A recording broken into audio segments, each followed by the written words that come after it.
Hi there and lally ho! Welcome to the video. This one we'll be talking about the fates that are in the 5.0 areas.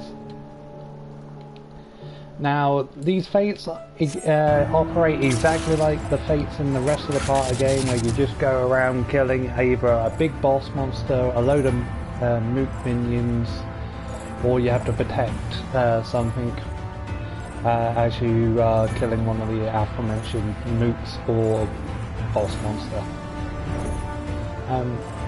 With 5.0, and it's only in the 5.0 areas, when you complete a fate, you'll be given an item called the bicolor gemstones. Now, you get the bicolor gemstones regardless of what rank you get the fate on, but you get more for being for getting silver, and of course you get the most when you receive gold on the fate. Just gonna finish off this one.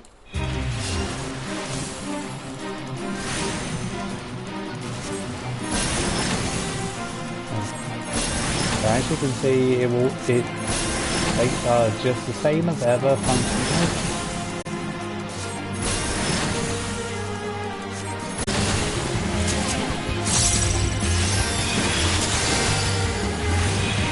So once you have killed the boss monster or cleared it in whatever positions it has, you'll be given your reward, which will be gil, and then the bicolor gemstones. Now for gold it's always 12, so you want to try and aim for that, but for when as you are in the area for the first time, try to clear 6 fates to a gold standard, so that you'll be able to trade in to the gemstone trader for the riding map.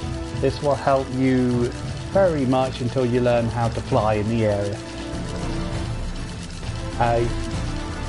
The moment you find the trader is the moment you can get the map. So feel free, once you found the trader, to get that, to complete 6 fates, just so you can have a much easier time traversing on foot in each of the areas.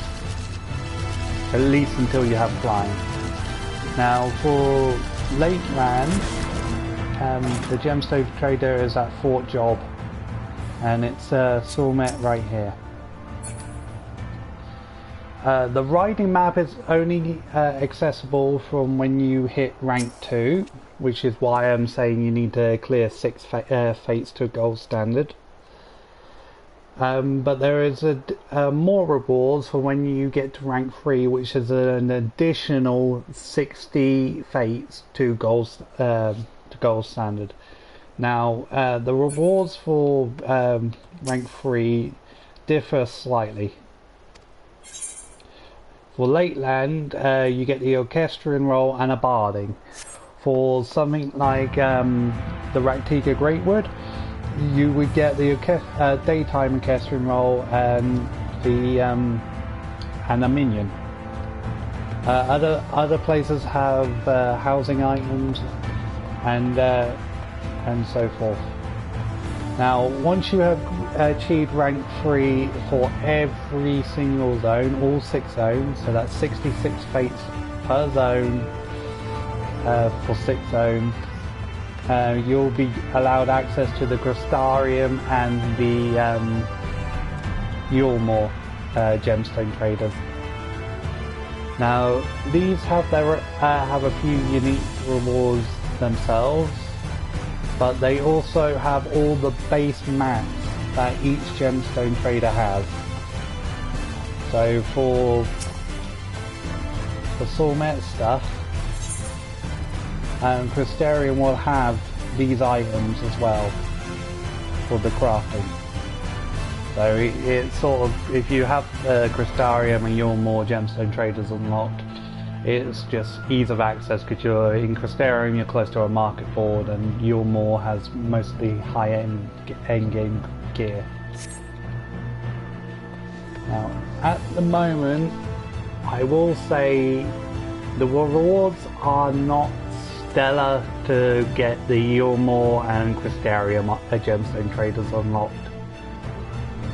They're alright, they're just not stellar because there's 2 orchestral rolls, 2 housing items and a barding for doing 66 fates in every zone.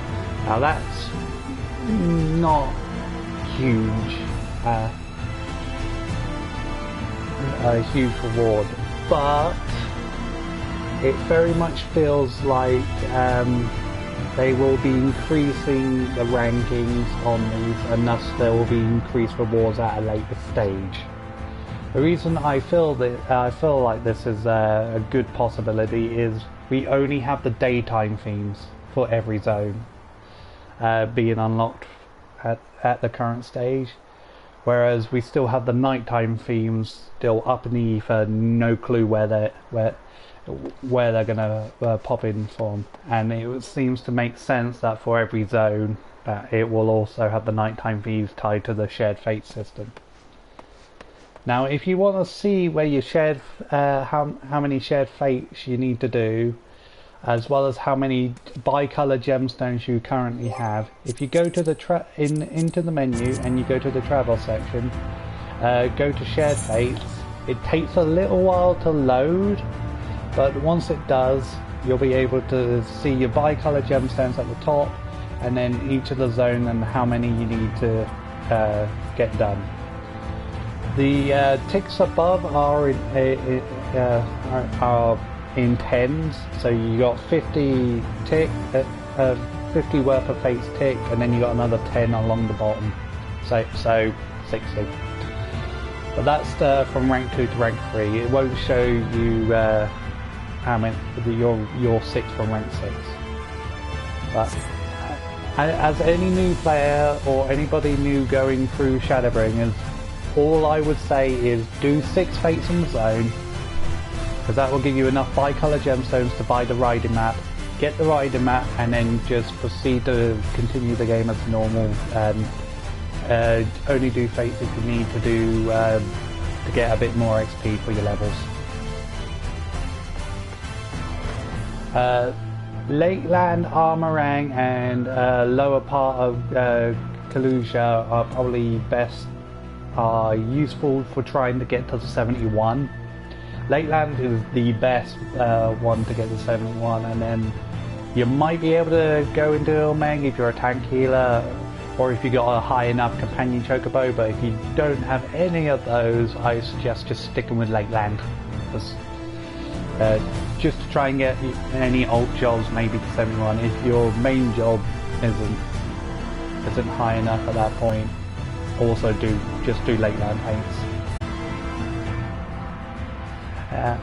Fates are looking here to stay, so if you are not interested in the rewards in the slightest, do not worry about them. But for other people who might be looking into the rewards and so forth, be prepared that they may increase the amount you need to do for higher ranks in the future. So I hope you like the areas. And with that, I'd like to thank you all for coming, and I will bow out here. Thank you.